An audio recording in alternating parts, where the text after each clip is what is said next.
Machiegni weche mag tuke kama Kelvin Kiptum nomi ik mar nyadhi e nyasi mane oyuorie gi jotend sirikal maduong' gi mago mag counties kaachiel gi jong'wech gi jotelo mag riwruoge matayo tuke mag ng'wech. Paro nowuok mopogore opogore wi kaka onego dhial kendo ng'i ngima jong'wech mana ka James Opondo leronwa.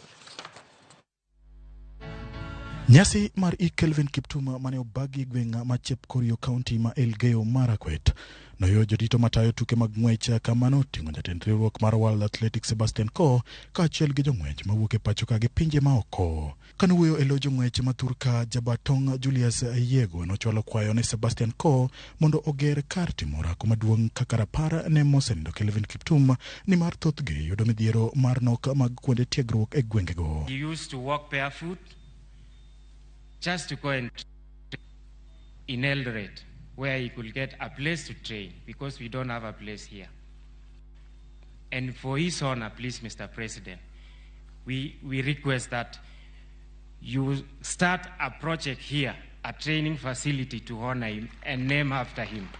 Yego no dhi nyime gi kwayo jatend piny William Ruto mondo omi jong'wech momakore koda mag ng'weye mopogore opogore obila manyalo chiwo negi arita kaachiel gi mitoka gi dereba. These world record holders, please, we request to be given even security.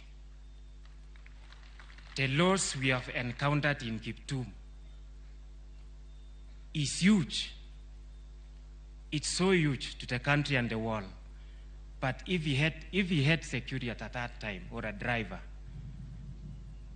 we don't know the life of someone, but maybe we could have saved him. Sebastian Coe noparo Kelvin Kiptum kaka jang'wech mane ochiwore mar weyo rekod mar ng'wech kinda nyaka piny mar seche 2 ka piny ngima biro paro jatugono kuom higni mabiro. I can speak on behalf of the entire World Athletics family.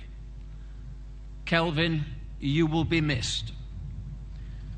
Our grief and sadness will take time to dissipate.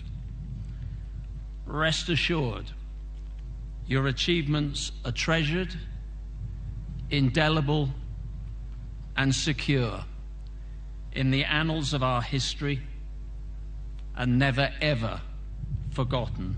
Jatend riwruok mar nok Paul Tergat nolero ni jong'wech mapacho kae kalo e midhiero mathoth ma inyalo mana konyo gi sirikal maduong'.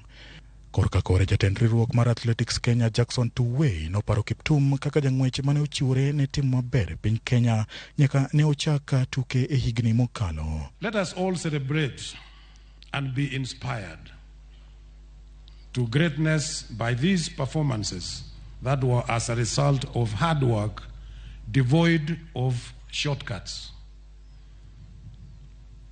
They ran well, they ran clean, and they didn't have any problems that we are seeing today. Jo Kenya biro paro Kelvin Kiptum kaka jang'wech mane oting'o nying Kenya malo kata odoko ni pode ne en jahigni 24 ka jotelo mopogore opogore bende koro chiwo paro mondo mi dhial jotugo kendo migi puoch gi pak kaachiel gi ketogi e rang'iny mar jombetre. James Opondo, Ramogi TV.